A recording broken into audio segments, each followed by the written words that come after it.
సూర్యాపేట జిల్లా కేంద్రంలోని private hospital అయిన ప్రైమ్ చిన్నపిల్లల హాస్పిటల్లో వైద్యుల నిర్లక్ష్యంతోనే 3 నెలల బాలుడు మృతి చెందాడని ఆరోపిస్తూ హాస్పిటల్ ఎదుట మృతి చెందిన బాలుడి తరపు బంధువులు ఆందోళన చేపట్టారు.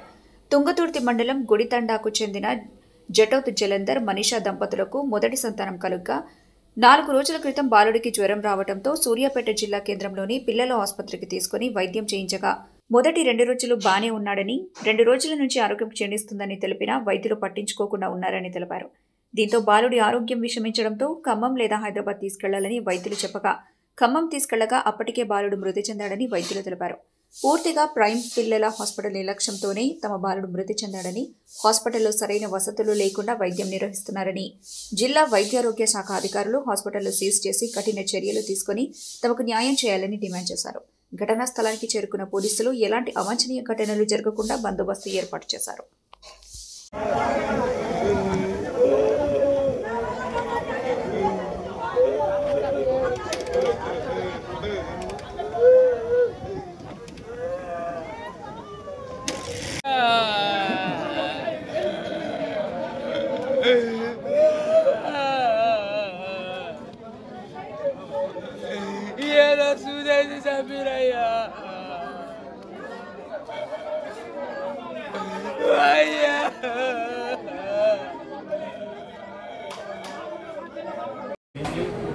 సూర్యాపేట జిల్లా తుంగతుర్తి మండలం గుడితండ గ్రామానికి చెందిన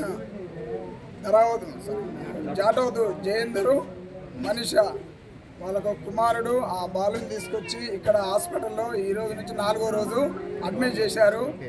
ఆ బాబు ఈ మన ప్రైమ్ హాస్పిటల్ ఈ హాస్పిటల్ తీసుకొచ్చి 4 రోజులు అవుతుంది. 4 రోజులు అవుతున్నా కానీ ఒక రోజు ఫస్ట్ రోజు లంగ్స్లో పాలు పోయినాయి అన్నాడు. తెల్లారి బాడీ మొత్తం ఇన్ఫెక్షన్ ఉందన్నాడు. 3వ నాడు బాబు క్లియర్గా ఉండి పర్వాలేదు ఇంటికి డిశ్చార్జ్ చేసి పంపిస్తా అన్నాడు.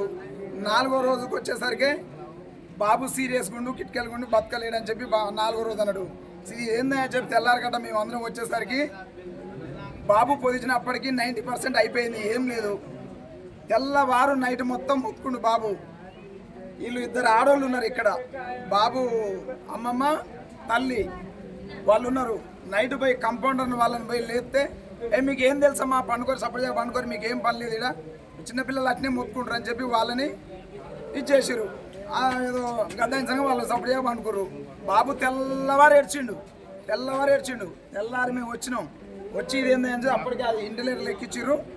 ఇదేంది సార్ అని అంటే డాక్టర్ అంటాడు, వైద్యం నాకు తెలుసులేవా మీరేం ఇక్కడ మాట్లాడదు బయటికి వెళ్ళి బయటికి మేము బయట నిలబడ్డాం. చాలాసేపు తర్వాత మాకు తెలియకుండా అంబులెన్స్ పిలిపించిండు. సార్ మరి హైదరాబాద్ తీసుకుపోదాం సార్ అంటే లేదు ఖమ్మం తీసుకుపోవాలన్నాడు. లేదు సార్ మీరు కూడా రావాలంటే నేను రాను, ఎక్కడికి రాను, నాకు అవసరం లేదని చెప్పిండు. ఎందుకు రారు సార్ మరి మీరు వైద్యం 4 రోజులు అని 4 రకాలుగా మాట్లాడారు, మీరు ఎందుకు రారు సార్ అంటే నేను రాను మీరు ఏం చేసుకుంటారో చేసుకోపోరు అన్నాడు. ఇది కరెక్ట్ కాదు సార్ అని చెప్పి మేము 10 మంది కలిసి ఇది కరెక్ట్ కాదు సార్, మీరు వైద్యం చేసారు కరెక్ట్ చేయాలి సార్, ఇది లేదంటే మాత్రం మీరే రెస్పాన్సిబుల్ అవుతారు సార్ అంటే బయటికి పోయి ఫోన్ ఒక అర్ధగంట మాట్లాడిండు. అర్ధగంట ఫోన్ మాట్లాడిన తర్వాత నేను కూడా వస్తాపా అన్నాడు. సార్ హైదరాబాద్ పోదాం సార్ అని మేము, లేదు ఖమ్మం పోదామని ఆయన, హైదరాబాద్ పోదామని మేము, ఖమ్మం పోదామని ఆయన. ఖమ్మం వెళ్ళినాం సార్. ఖమ్మం వెళ్ళినాక ఆడికి పోయినాక అంకూర్ హాస్పిటల్ తీసుకుపోయినాక అక్కడికి ఆ మేడం గారు అన్నారుగా బాబు ఎప్పుడో డెత్ అయిపోయింది ఎందుకు తీసుకొచ్చారని చెప్పి డాక్టర్ గారు ముందరనే అన్నది. ఏమైంది మేడం ఇక్కడ అయిపోయేది, ఇక్కడ కాక 2 కార్లు అంబులెన్సు ఇవన్నీ తీసుకొని ఆడిపోయి వాళ్ళకి వచ్చే అదేందో ట్రీట్మెంట్ ఇదేందో అదేందో ఆక్సిజన్ అవి పెట్టి వాళ్ళు 26,000 రూపాయలు వాళ్ళు అక్కడ బిల్లు చేసారు. ఈ కార్లు గీర్లు ఇవన్నీ అక్కడ పోయి దాదాపు 30,000 రూపాయల దాకా అక్కడ ఖర్చు అయినాయి. ఇక్కడ 1,00,000 రూపాయల దాకా ఇక్కడ 4 రోజులు వస్తుంది. ఇదంతా పాపం వాళ్ళు ప్యూర్ పేద కుటుంబం సార్ వాళ్ళది. ఆ కుటుంబాన్ని ఆదుకోవాలితో పాటు ఈ హాస్పిటల్ని సీజ్ చేయాలి, తగిన న్యాయం చేయాలని చెప్పి తమ ద్వారా కోరుకుంటున్నాను. మరి ఇట్లా ఈ చిన్న హాస్పిటల్ ఏ పరికరాలు లేనప్పుడు ఈ డిఎంహెచ్ఓ గారు కూడా ఈ చిన్నటికి పర్మిషన్ ఎట్లా ఇస్తారో అది అర్థం కావట్లేదు. ఎందుకంటే ఈ హాస్పిటల్లో చిన్న పరికరం కూడా లేదు. ఇప్పుడు పిల్లలకి ఏదైనా ఆక్సిజన్ పెట్టడానికి కూడా ఆక్సిజన్ ఇది కూడా లేదు.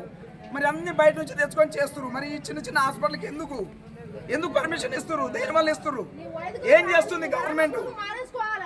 దీన్ని ఇమీడియట్లీ యాక్షన్ తీసుకోవాలని చెప్పి గవర్నమెంట్ సీజ్ చేస్తారా, తగు శిక్ష పడుతుందా అని చెప్పి న్యాయం జరిగేంత ఇక్కడ నుంచి కదలమని చెప్పి కోరుకుంటున్నాను.